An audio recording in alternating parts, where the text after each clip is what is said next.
Assalamualaikum warahmatullahi wabarakatuh. Apa kabar semuanya? Semoga sehat selalu dan senantiasa diberikan semangat untuk terus berkarya. Kali ini bersama saya Adi Prasetyo, NIM 811419308, mahasiswa Fakultas Hukum Universitas Negeri Semarang. Kali ini kita akan membahas dan membicarakan dengan mensimulasikan suatu kasus dalam hukum pewarisan perdata. Kemudian nanti kita akan mencoba bagaimana pemecahan masalahnya. Baik teman-teman semuanya, berikut merupakan simulasi kasus yang akan kita selesaikan ya. Jadi di sini P seorang pewaris, dia mempunyai seorang ALD atau anak luar kawin diakui sebelum perkawinan yang pertama, yaitu bernama X ya. Kemudian P mempunyai seorang anak bernama B dari perkawinan yang pertama. Kemudian P melakukan perkawinan yang kedua dengan seorang istri bernama K dan mempunyai 3 orang anak bernama L, M, dan N. Nah, perkawinan antara P dan K ini tanpa lebih dahulu membuat suatu perjanjian kawin ke dalam perkawinannya, di mana P membawa harta sebesar 300 juta rupiah, kemudian K membawa harta sebesar 150 juta rupiah. Kemudian harta peninggalan pada saat P meninggal dunia sebesar 500 juta rupiah. Persoalan di sini adalah berapa yang diterima masing-masing dari ahli waris P. Oke teman-teman semuanya, hal yang pertama akan kita lakukan adalah kita membuat bagan pewarisan ya, dimana di sini dimulai dari P ada tanda plusnya, itu artinya P itu sudah meninggal dunia sebagai pewaris ya. Kemudian yang pertama kita tarik garis ke bawah. Nah, di sini ada tertulis X ya, di mana X ini merupakan ALD atau anak luar kawin diakui ya. Kemudian setelah itu P dalam perkawinan pertamanya dia mempunyai anak bernama B di sini. Nah, kemudian P melakukan perkawinan yang kedua dengan K ya, istrinya bernama K, kemudian mempunyai 3 anak yaitu L, M, dan N ya. Bisa dilihat teman-teman. Kemudian coba kita perjelas lagi harta-harta dalam perkawinan tersebut. Nah, di sini tertulis bahwa harta bawaan P itu senilai 300 juta rupiah. Kemudian harta bawaan K itu sebesar 150 juta rupiah. Kemudian jika dijumlahkan, kedua harta antara P dan K tersebut adalah sebesar 450 juta rupiah. Dalam kasus tersebut tertulis bahwa harta peninggalan itu saat P meninggal itu sejumlah 500 juta rupiah. Maka di sini dapat kita tarik kesimpulan bahwa ada untung persatuan atau disebut dengan UP, yaitu sebesar 50 juta rupiah dari hasil 500 juta rupiah dikurangi 450 juta rupiah. Baik teman-teman semuanya, kita kali ini akan mencoba menguraikan ahli waris dari P ini ya. Yang pertama kita lihat di sini ada X, yaitu sebagai ALD atau anak luar kawin diakui ya. Di sini X ini berposisi sebagai ALD yang aktif, sebagaimana dia adalah seorang yang menjadi ahli waris. Nah, itu dikatakan sebagai ALD yang aktif. Sebagaimana mungkin kita sebut saja P ini telah mengakui X ini bahwa dia adalah anaknya melalui akta autentik. Nah, itu sehingga dia disebut sebagai ALD, anak luar kawin diakui.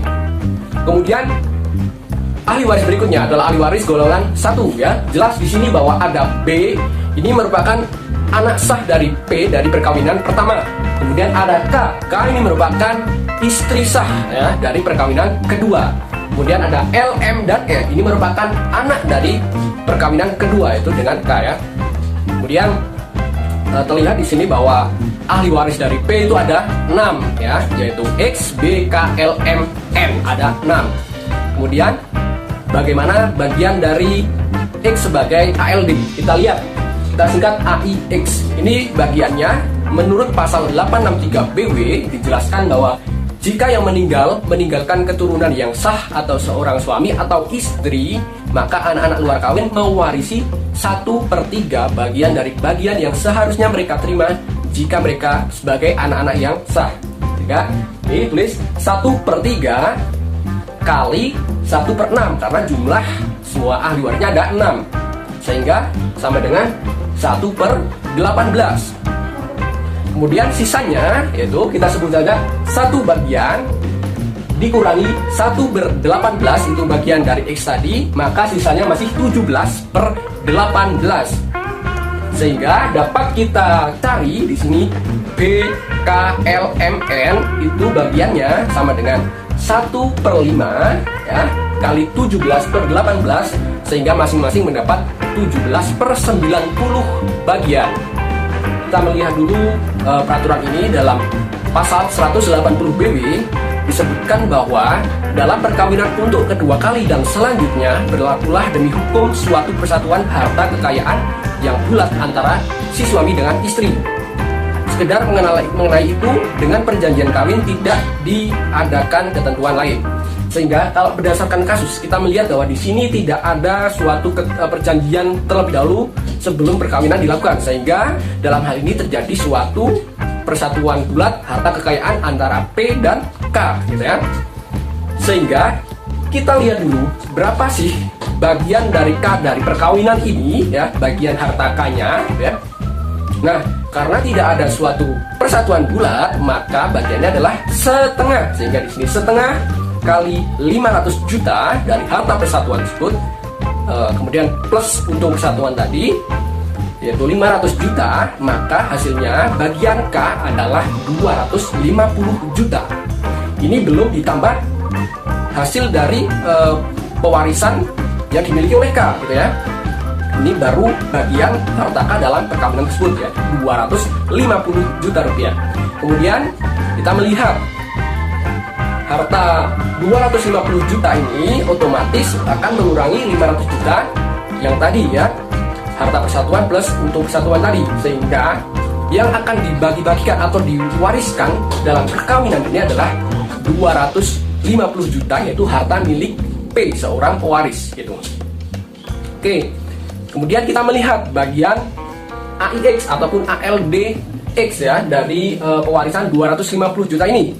Nah, sehingga bagian X yaitu 1/18 kali 250 juta, maka X mendapat bagian 13.888.000.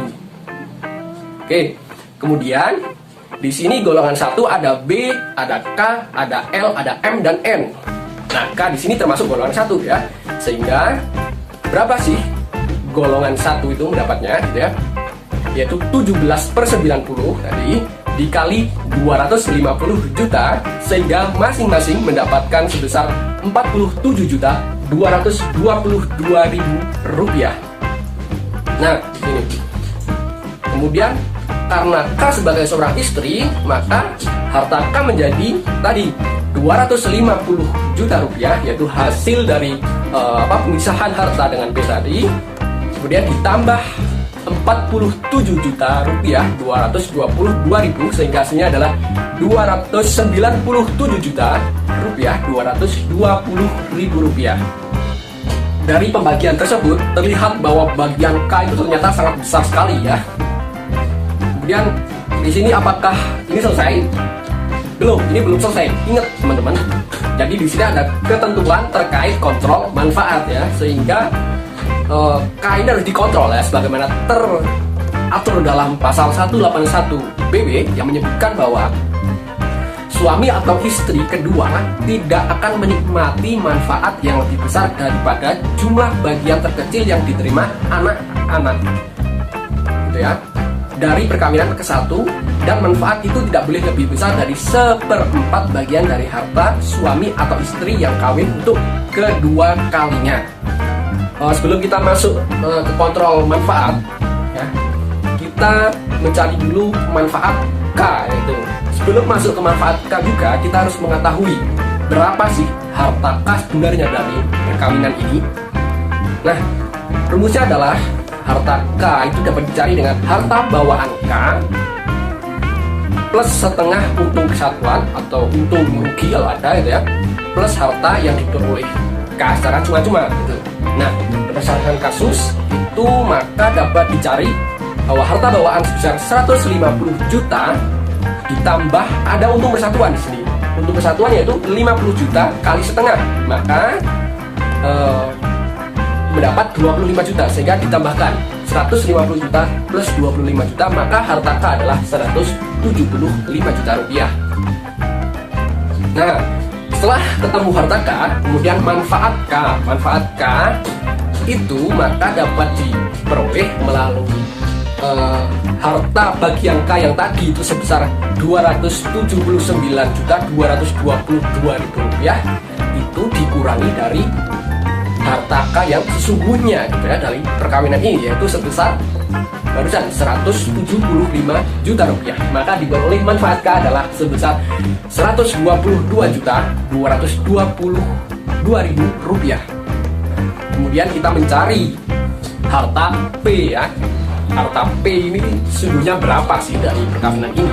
Nah, harta P sama dengan harta bawaan P plus setengah untung persatuan atau kerugian gitu kan, plus harta cuma-cuma yang dimiliki oleh P gitu. Nah, dari kasus dapat kita cari bahwa harta bawaan P itu sebesar 300 juta rupiah.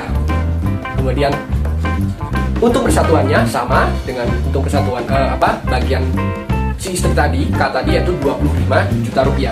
Sehingga harta P sesungguhnya di sini adalah 300 juta rupiah plus 25 juta rupiah, sehingga totalnya adalah 325 juta rupiah. Kemudian kita akan masuk ke dalam kontrol manfaat sebagaimana disebutkan dalam pasal 180, 181 BW dan 852 ABW gitu ya, bahwa manfaat yang boleh dinikmati istri itu yang dalam hal ini adalah K itu maksimal 1/4 ataupun 1/4 kali harta warisan P, sehingga harta warisan P yang barusan kita cari sebesar 325 juta rupiah kali 1/4, sehingga manfaat yang boleh dinikmati istri kali ini adalah K, yaitu sebesar 81.250.000 rupiah.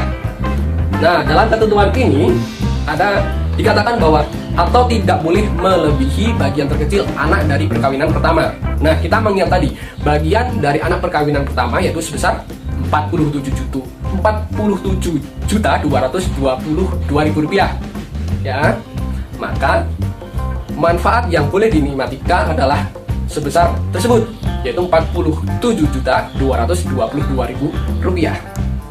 Nah, dari ini kita akan mengetahui ternyata K itu kelebihan manfaat, karena manfaat yang tadi diperoleh sebesar 222 juta rupiah, 222.222 rupiah itu, kemudian jika kita kurangi dengan manfaat yang boleh dinikmati K sebesar 47.222 rupiah, sehingga kelebihan manfaat K adalah sebesar 75 juta rupiah.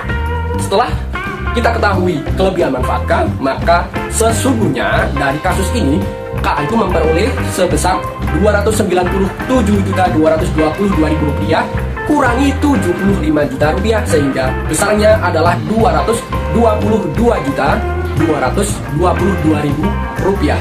Ini sesungguhnya bagian K. Kemudian berapa bagian X sebagai ALB? Bagian X tetap, yaitu 13.888.000 rupiah. Kemudian di sini ada yang berubah, karena bagian K berubah, maka bagian anak sahnya juga berubah, yaitu B, L, dan M dan N gitu ya, yaitu sebesar 500 juta rupiah dikurangi 13.888 rupiah. Ini merupakan bagian X, ditambah, ini ditambah dulu ya, bagian K sebesar 222.222.000 rupiah. Ini jadi bagian K dan bagian X ditambah dulu, kemudian 500 juta dikurangi ini. Nah, setelah ketemu maka dibagi 4 bagian, karena di sini ada 4 ahli waris yaitu sebagai anak sah, sehingga masing-masing ahli waris anak sah ini, yaitu B sama dengan L sama dengan M sama dengan N, bagiannya adalah 65.972.500 rupiah. Oke, sekian. Terima kasih. Semoga apa-apa yang kita bahas kali ini bermanfaat untuk masyarakat dan untuk kita semuanya. Bye-bye.